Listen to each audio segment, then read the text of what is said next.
Gracias a Dios por esta mañana. Ahora que estuve en Aguascalientes, llegué el sábado a las 4:30 de la mañana. En la camión muy puntual. Y bueno, ahora que estuve por allá, tenían muchos meses con un calor sofocante, llegaron a tener 40 grados de temperatura. Las pobres plantas estaban ya muriendo. Y bueno, el antier cayó un diluvio. Un verdadero diluvio, inundó algunas calles. Pero ustedes saben que después de tantos meses caer un diluvio es algo grato, algo muy bueno. Parece que también aquí empezó, ¿verdad? Con el ciclón o huracán, no sé cómo se le llama, la tormenta. Creo que se llama Andrés, ¿verdad? Alberto, era con A. Y ahora anuncian una nueva, no sé cuál sea, pero bueno, Dios tiene todo preparado. Cuando hace falta agua nos la manda a su debido tiempo. Cuídense, pongan atención a sus paraguas. Gracias, mijita. Pongan atención a sus paraguas, gracias, sí, para que no se mojen y no se enfermen. Tengo varios años ya de no enfermarme en mi garganta. Yo caía 2 veces por año. Bueno, alguien dice, pues desde que quitaste las palomas, algo hay de eso, algo hay de eso. Pero sí, ya tengo muchos años de no enfermarme y estoy agradecido a Dios por eso. El día de hoy, después de haber concluido hoy mismo un libro preciosísimo, siempre digo eso de los libros que leo, ¿verdad? Hermanos, léanlo porque pues es que todos los que leo los escojo con oración, Dios sabe. Y acabo de concluir un libro hermoso de donde Dios me inspiró para lo que hoy quiero compartir con ustedes. Señor,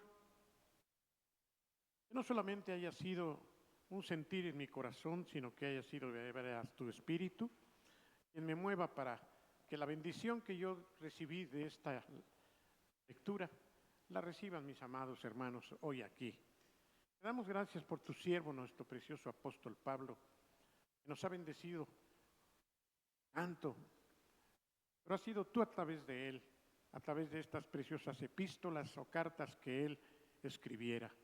Te damos gracias por lo que hoy tú vas a dejar sembrado en nuestros corazones. Te pido hoy, Señor, mira, Señor, cómo te lo pido. Te pido por el amor a tu Hijo Jesucristo y en su nombre que abras el entendimiento de todos los que escuchen esto, Señor. Presentes y ausentes, ahora y después, y que me uses por tu Espíritu, dándote toda la gloria solamente a ti. Abre nuestro entendimiento, Señor, ábrelo, porque si tú no nos bendices, nosotros no podremos ser bendecidos, por mucho que nos esforcemos. Derrama tu palabra, concédenos, Señor, recibirla, y que caiga como esa semilla en tierra fértil, bien abonada y regada, para que produzca fruto, en el nombre poderoso de tu Hijo. Amén.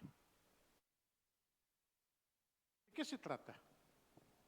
Bueno, el libro que les recomiendo, que está ahí en las redes y que concluí hoy, lo leí en 8 días. Es un libro muy cortito. Búsquenlo, óiganlo. Pero de ahí quiero derivar la enseñanza del día de hoy. Y la enseñanza tiene que ver con la carta que el apóstol Pablo escribiera a los Efesios. La verdad es que el pueblo de Dios no es un pueblo que lea mucho su Biblia, aunque sea Thompson. Somos flojos para leer. O sea, es la cultura mexicana.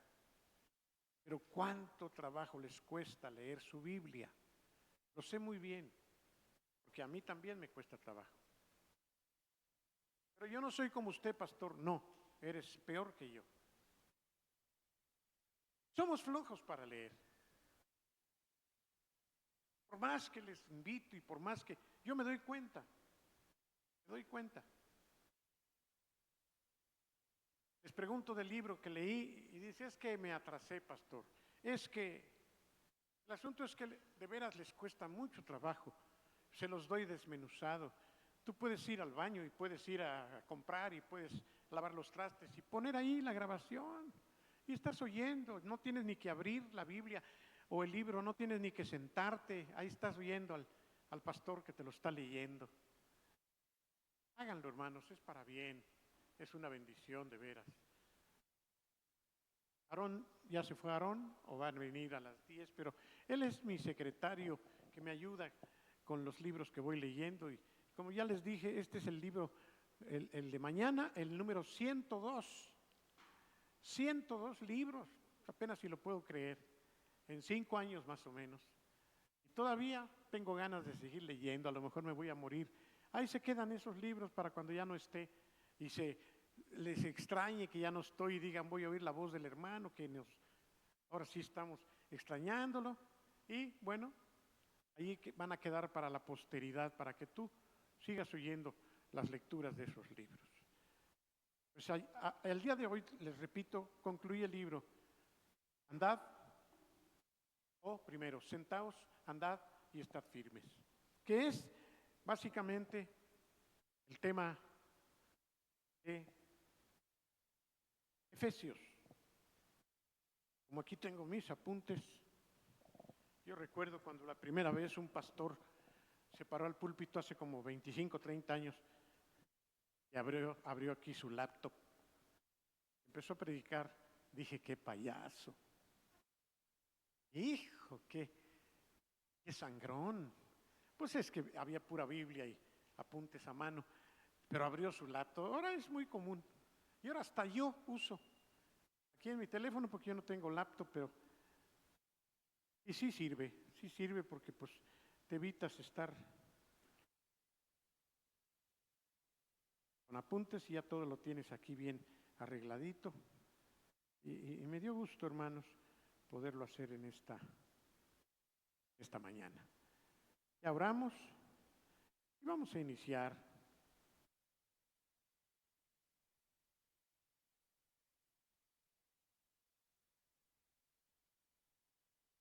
¿De qué trata la epístola de Pablo a los Efesios? Bueno, básicamente está dividida en 3 partes. Y como el título del libro que les recomiendo y que contiene una enseñanza muy profunda sobre el libro de la carta de los Efesios. Efesios está dividida en esas 3 partes. Primero, el apóstol se preocupa que nosotros entendamos muy bien lo que significa nacer de nuevo y estar sentados.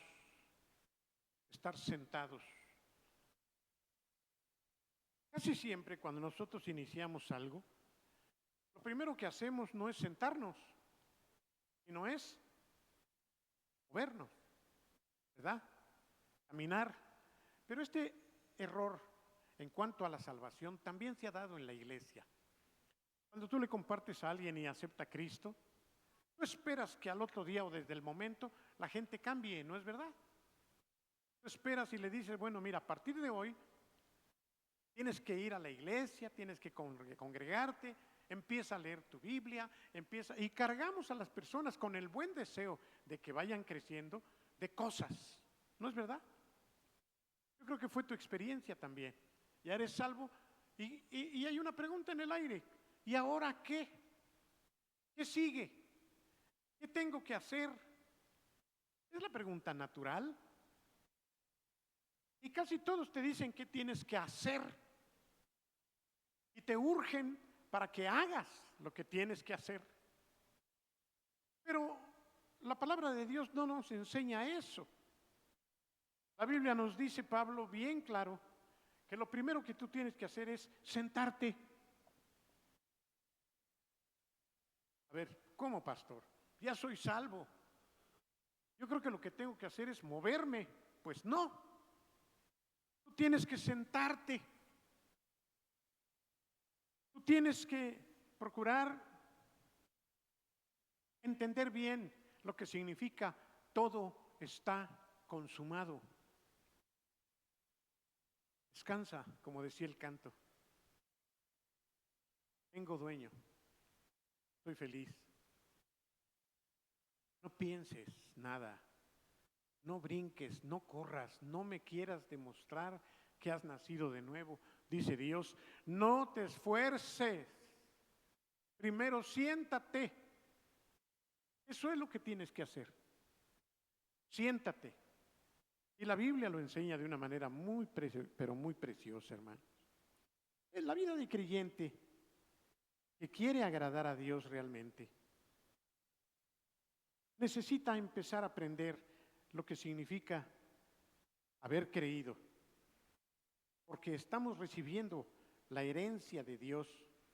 Estamos recibiendo las primeras enseñanzas que nos van a permitir después andar o caminar. Vamos a Efesios 1, versículos 9 al 11. Esto es fundamental, esto es algo que nosotros debemos atesorar como lo más importante. ¿Por qué nos habla de eso, pastor? Yo no soy muy dado a dar doctrina, como mensajes de ánimo, como mensajes muy prácticos, pero esta mañana me van a aguantar un poquito en esta primera parte, porque creo que van a ser 3 partes, y vamos a hablar de esa primera condición que debemos tener como hijos de Dios.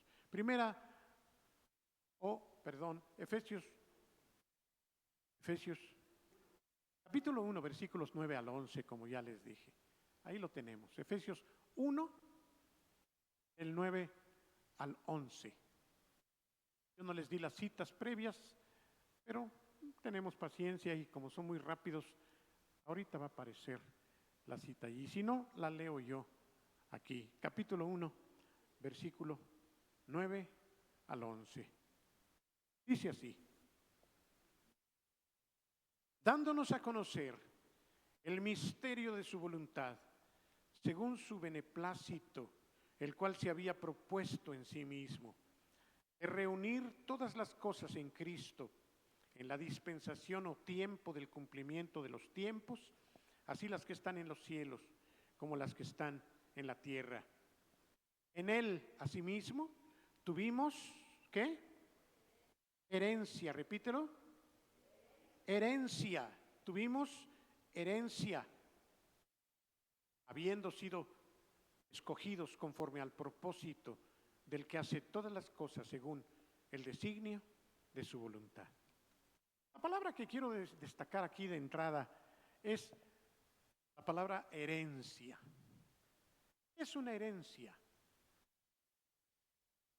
Un regalo, muy bien. Algo que se recibe por voluntad de otro y te lo traslada, te lo otorga. ¿Cuánto te costó? Nada. Una herencia es algo que se te da. Normalmente los padres heredando a los hijos. Tú tuviste un negocio, tú tuviste una vida, a lo mejor no tienes mucho, pero lo que dejaste cuando te fuiste de esta tierra, porque nada nos vamos a llevar, te lo deja tu papá, te lo deja tu mamá. Algunos que son ricos pues reciben una herencia jugosa, ¿verdad? Esa es una herencia, algo que se te da, que se te otorga gratis. Eso fue lo que hizo el Señor con nosotros cuando estuvimos dispuestos a abrir nuestro corazón. ¿Cuánto nos costó la salvación? Nada. Se dice que es de gracia, de donde viene la palabra, gratis. Todo lo que hicimos fue decir, Señor, lo creo, lo recibo y te agradezco esta herencia. ¿Por qué es una herencia? No solo porque el Señor nos la da, sino porque es algo perpetuo, es algo que va a durar para siempre. Y en las herencias humanas será algo que tú tengas hasta que te lo acabes, si es que en algunos casos se lo pueden acabar. El otro día, no sé qué estaba yo viendo, pero vi que había algunos que habían tenido herencias y decían las 10 personas más ricas por herencia. Presentaban entre otros a la Hilton, ¿cómo se llama? París, que no hizo nada, solamente se apellida Hilton y ahora es una de las más ricas del mundo porque le heredaron el apellido y le heredaron todo lo que... ¿De dónde creen que recibió la herencia? De su papá. ¿Y su papá de dónde la amasó?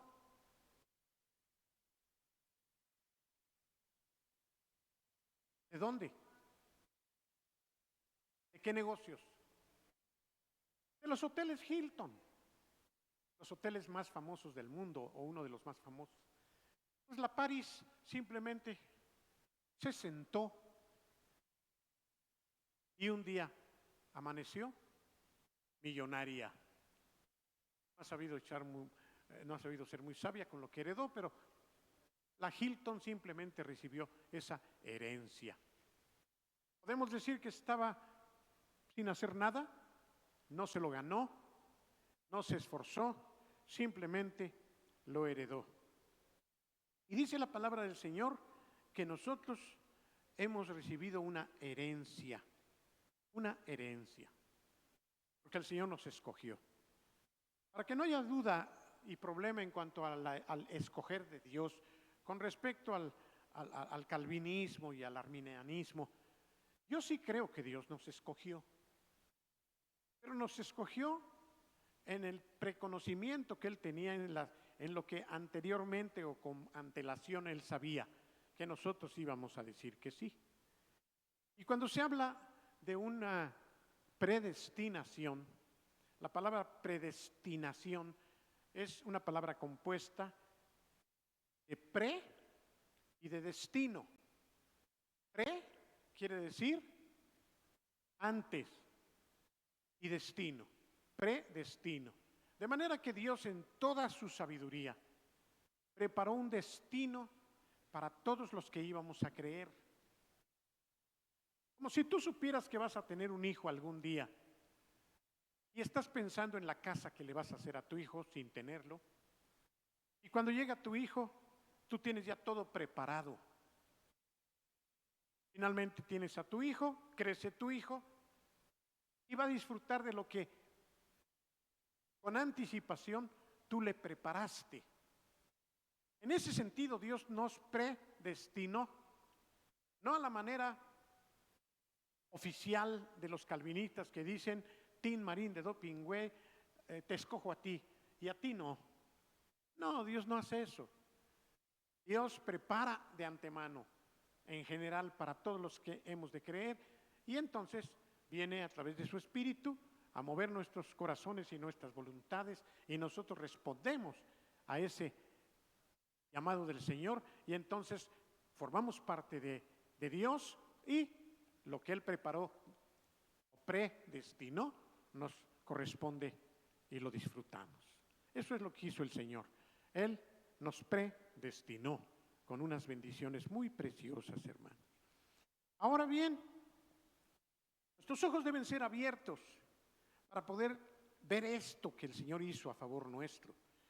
Cuando Él dijo, todo está consumado, en ese momento se cumple la voluntad del Padre y todos los que vamos a creer, todos los que creímos, pasamos a recibir esa herencia y a formar parte del cuerpo de Cristo.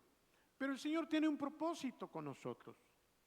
Y lo que Él desea es que ese pueblo que está formando por medio de su espíritu y de nuestra decisión, tiene un objetivo. ¿Cuál es? ¿Para qué Dios crea un pueblo? Vamos a la palabra del Señor para aprenderlo allí también, por favorcito. Se encuentra en la misma epístola de Efesios capítulo 1, versículo 12. Vean cómo empieza todo. Una vez que el Señor nos salva, Él tiene un propósito que nos aclara cuál es. Muy al principio de la epístola de los Efesios. Dice, ¿con el fin de qué? De que seamos, ¿para qué? Alabanza de su gloria. Nosotros los que primeramente esperábamos en Cristo. Él quiere que nosotros, con nuestra vida, con nuestra forma de ser, lo glorifiquemos. Ese es el objetivo de que tú hayas nacido y hayas sido escogido por Dios. Él está esperando que tu vida y la mía lo ponga contento, lo glorifique. Glorificar a Dios implica que nos portamos de tal manera que Él está feliz, que estemos funcionando como lo que Él quería. De manera que, una vez que entendemos bien el propósito de nuestra existencia y de nuestra salvación, es muy importante que podamos entender de qué manera vamos nosotros a glorificarle. Amén. Bien, vamos al capítulo, o antes de eso, es importante que entendamos la división de la epístola a los Efesios. Y como dije al principio, estas tres divisiones nos deben quedar bien claras. La primera tiene que ver con la posición que nosotros obtenemos en Cristo Jesús. ¿Qué posición tienes actualmente como hijo?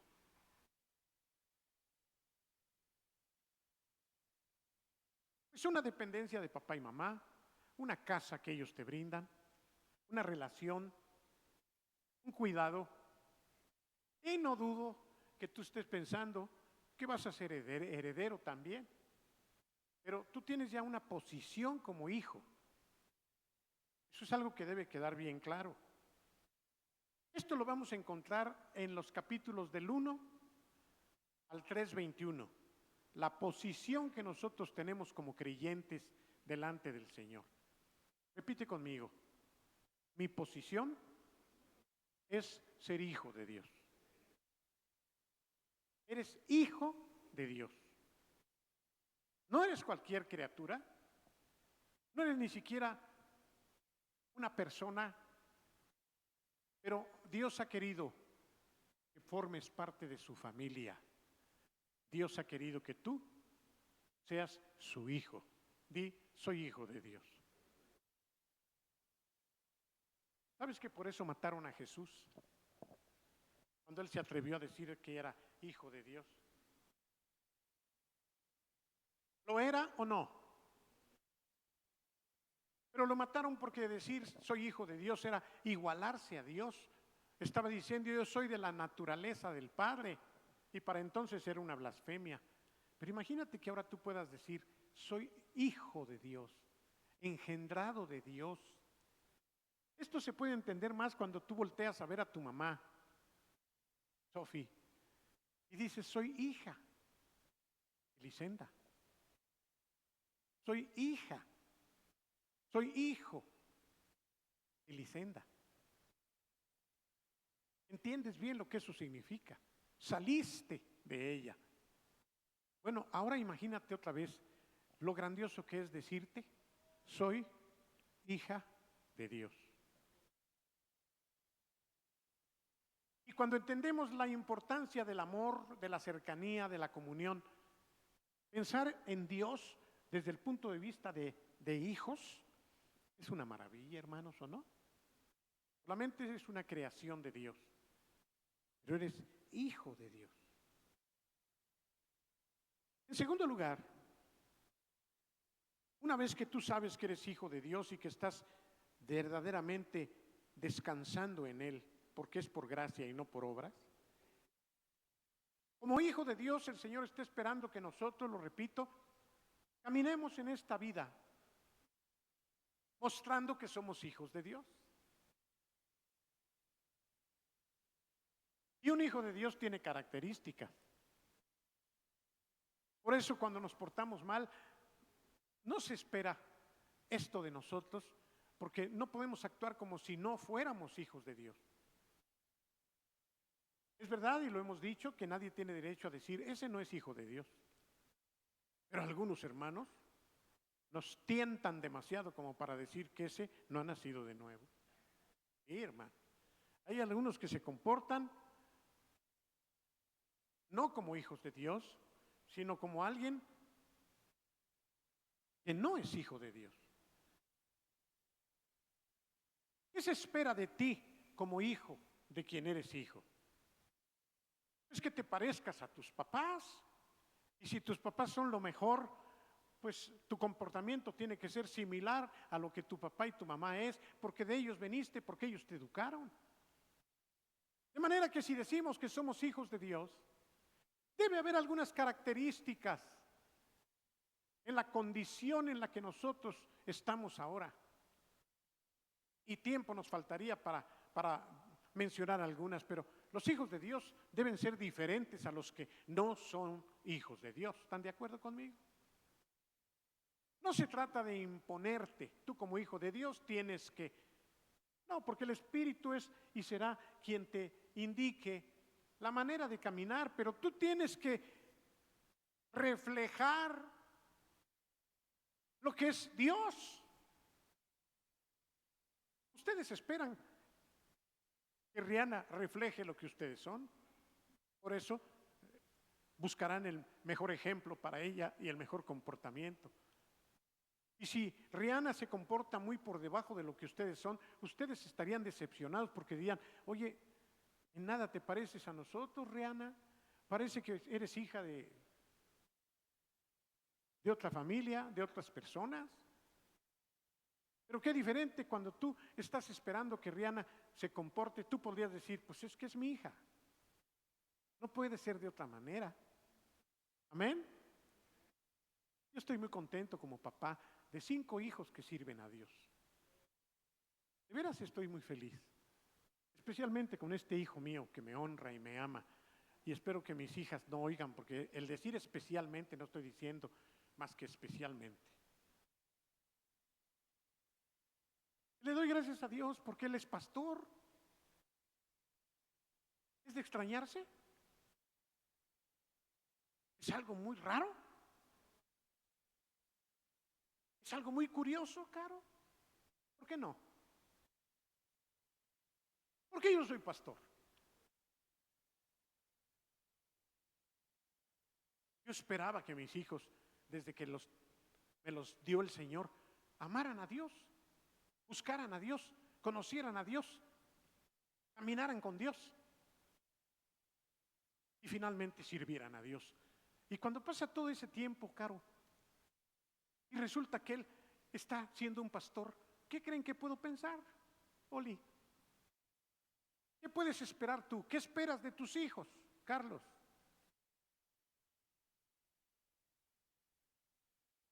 Lo mejor. ¿Por qué? Porque tú los educaste para que eso llegaran a ser.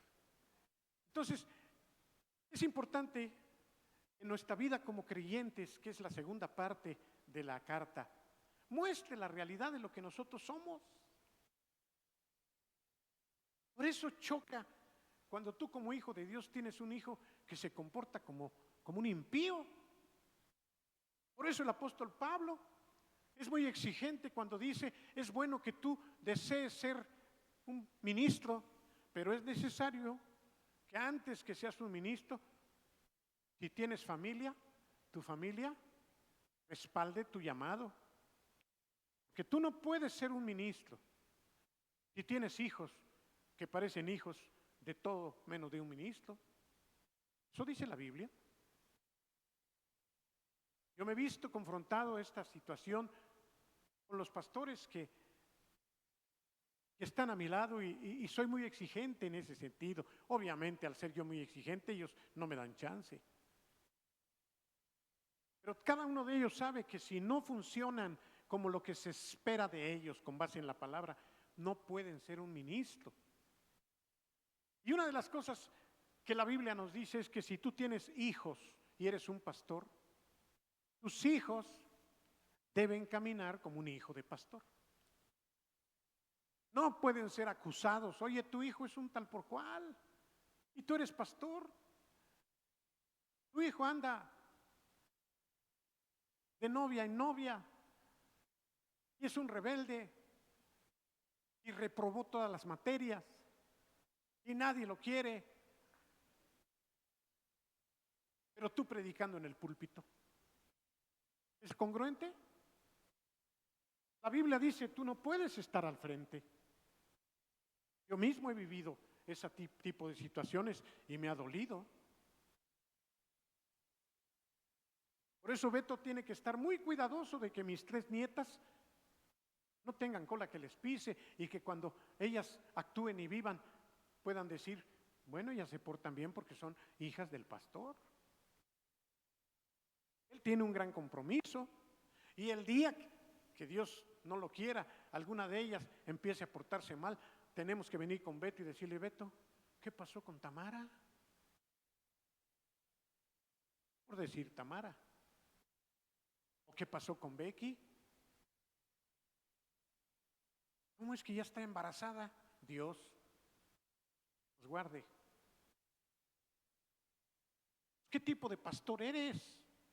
¿Sí me entienden? ¿Cómo que Keila no te obedece?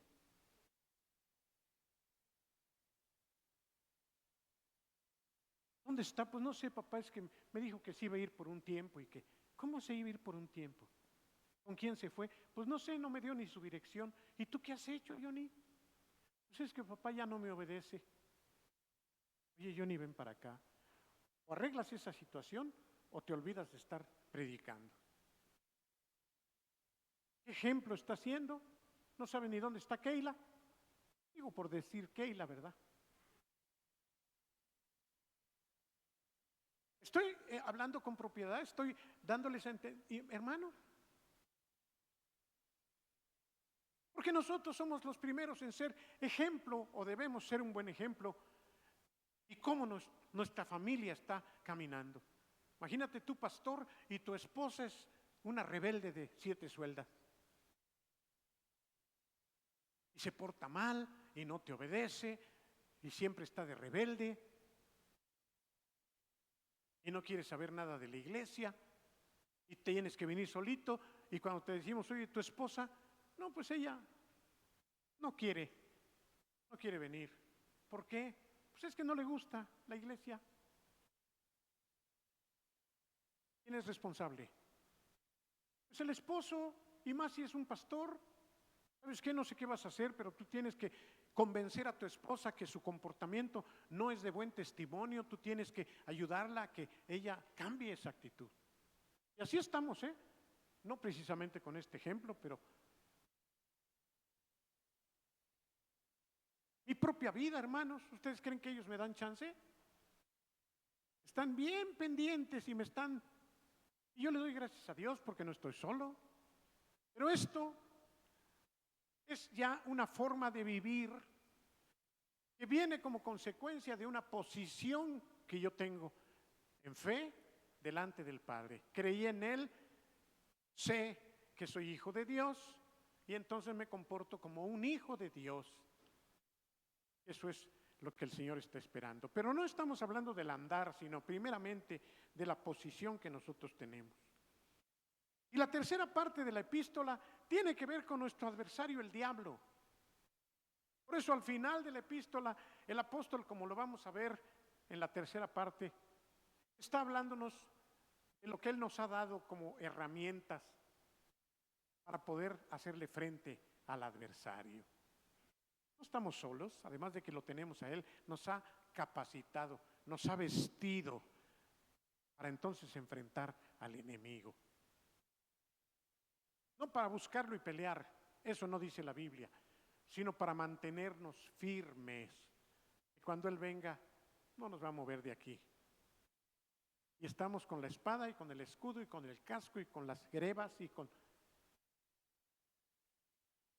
No va a poder movernos porque estamos bien puestos en Él, bien sentados primeramente y estamos caminando en fe y estamos ahora firmes. ¿Cuántos entienden y creen que la vida cristiana es una guerra? ¿Cuántos saben que para continuar año tras año necesitamos saber estar bien parados? ¿Creen ustedes que yo necesito eso después de 50 años? ¿Saben a cuántos pastores conozco que ya no son pastores? ¿Saben a cuántos conozco? Es una tristeza. Pero ¿saben cuántas ovejas ya no son ovejas? Más tristeza todavía, porque son muchas. ¿Qué te garantiza que tú puedas mantenerte firme? Que es la tercera parte que vamos a ver después. Primero, que hayas estado bien cimentado. Cimentado tiene que ver con sentado, para poder empezar a caminar y finalmente estar bien firme contra lo que el diablo quiera hacer contra ti. Amén. Entonces es muy importante que entendamos estas divisiones. Los valores más altos del cristianismo,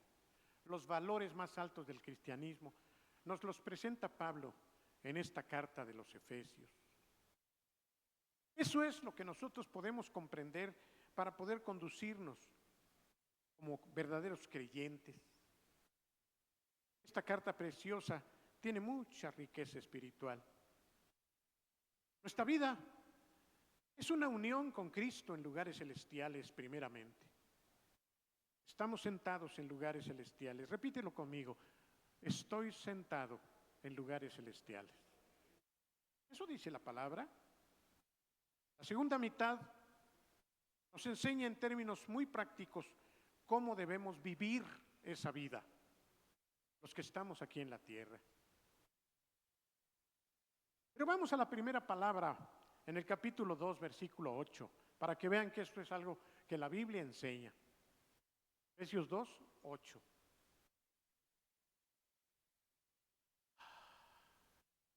Porque por gracia sois salvos por medio de la fe.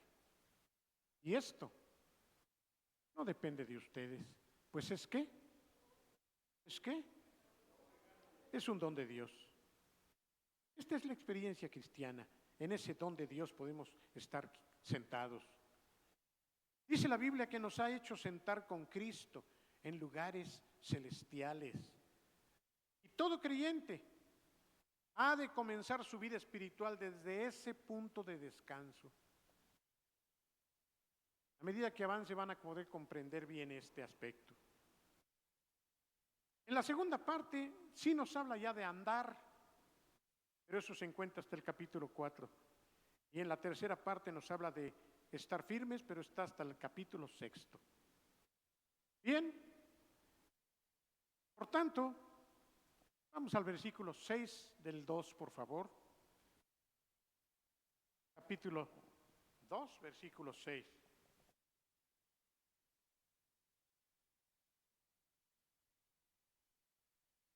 ¿Qué dice? Y juntamente con Él, ¿nos qué? Nos resucitó, pero también nos hizo sentar en los lugares celestiales con Cristo Jesús. ¿Verdad que la Biblia en este sentido, a veces no es reflexionada ni entendida del todo bien? Y cuando no lo entendemos, es cuando empiezan los problemas de nuestro diario vivir, porque entonces si no entiendo esto primero, ¿cómo voy a caminar? Caminamos por fe, creyendo lo que Dios nos dice. Y la Biblia nos está diciendo aquí, en este versículo, algo muy importante. Dice, lo voy a parafrasear, igual que a Cristo, cuando Cristo se levantó de la tumba, nosotros los que ahora creemos en lo que Él hizo, juntamente con Él, como si estuviéramos muertos con Cristo, nos levantamos con Cristo de la tumba. Pastor, pero si yo ni vivía, eso pasó hace casi 2000 años. Sí, pero para Dios no hay problema con el tiempo. Dios estaba viéndonos a todos nosotros desde atrás, desde hace mucho. Y lo que Él planeó cuando resucitó Cristo, a todos los que no creíamos, a todos los que estábamos condenados, como que nos abrazó. Y cuando Él murió, morimos todos. Estábamos muertos en nuestros delitos y pecados. De manera que cuando Él resucitó, su resurrección me resucitó a mí. Eso dice la Biblia, es asunto de creerlo.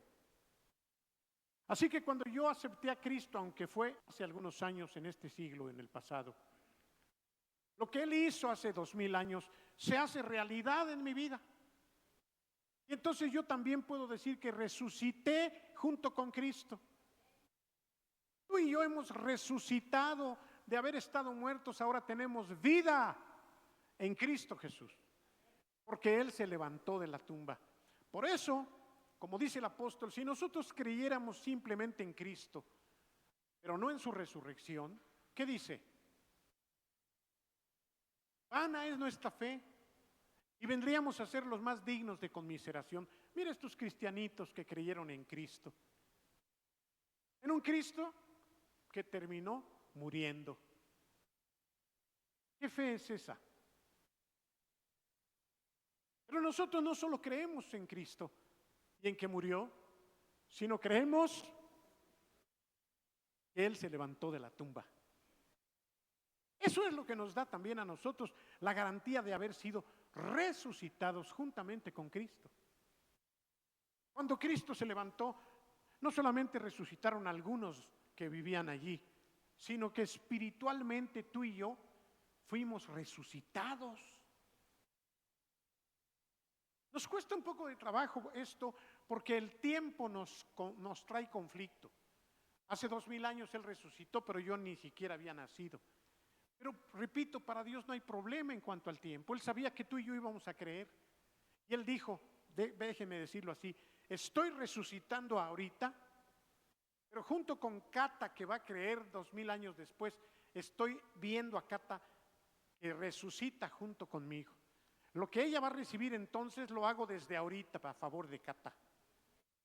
De manera que cuando Cata entendió la salvación y aceptó a Cristo, aquello que hizo Cristo se le aplica cuando ella aceptó a Cristo. Pero fue algo que Dios ya tenía hecho para Cata desde hace 2000 años. ¿Sí captan esto? Entonces, si ahora estamos resucitados, no es porque hace un mes resucitamos o cuando recibimos a Cristo, sino que fue cuando Cristo resucitó.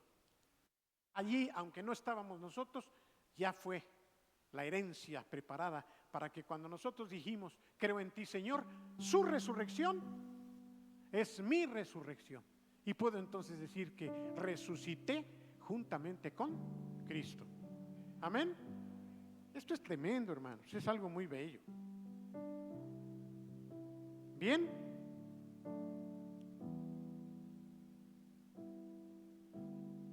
Esa primera parte que se encuentra en los 3 primeros capítulos de la epístola a los Efesios necesita estar bien clara para nosotros ahora. Y voy a terminar pidiéndoles que estén de pie, por favor, y abriendo sus Biblias en el capítulo 1, versículos 17 al 21, Emanuel. Efesios 1, 17 al 21, donde está el resumen de todo lo que en esta mañana he compartido con ustedes. 17, 21. Gracias. Dice, para que Dios, el Dios de nuestro Señor Jesucristo, el Padre de gloria, les dé espíritu de sabiduría y de revelación. ¿En qué? En el conocimiento.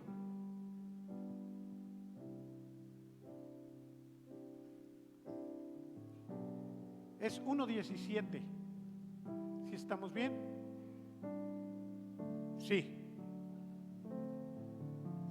Pero más adelante dice, le levantó de entre los muertos y le sentó a su diestra en las regiones celestes, muy por encima de todo gobierno y autoridad y poder y señorío. Y lo puso sobre todo nombre que se nombra no solo en este siglo, sino en el venidero. Eso lo hizo el Padre con su Hijo Jesucristo. Cuando el diablo pensó que había destruido a Jesús, en realidad el Señor Jesucristo estaba venciendo. Por eso a Cristo se le dio un nombre que es sobre todo nombre, para que en su nombre nosotros también tengamos vida eterna y victoria total. Dios lo levantó de entre los muertos y lo sentó a su diestra. ¿Sabes dónde está Cristo ahora? Sentado a su diestra. Ya terminó su trabajo allá en las regiones celestes, pero además está por encima de todo gobierno, está por encima de toda autoridad, de todos los poderes, de todos los señores y de todos los nombres. No hay un nombre más alto que el de Cristo. Y no solamente de este tiempo, sino de lo que va a venir. Pero dice en el capítulo 2, versículos 6 al 9. 2, 6 al 9, y con esto cerramos. Juntamente con Cristo, gózate esta mañana, hermano. Juntamente con Cristo, lo anterior hablaba solo de Cristo, pero dice, juntamente con Cristo, ¿qué? Nos resucitó. Pero no solamente nos resucitó, sino que nos llevó a sentarnos en los lugares celestiales con Cristo Jesús. Y este es otro conflicto. ¿Cómo que estoy sentado en lugares celestiales si estoy aquí en Dibujantes 34? ¿Sabes que para Dios Él te tiene junto a Él? ¿Sabes que aunque tu cuerpo está aquí, en esencia espiritualmente no solo naciste de nuevo, sino te resucitó y te llevó a ti y a mí para estar allá sentados?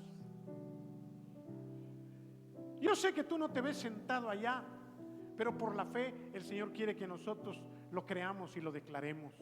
Estoy sentado juntamente con Cristo. Si tú creyeras eso, muchas cosas cambiarían.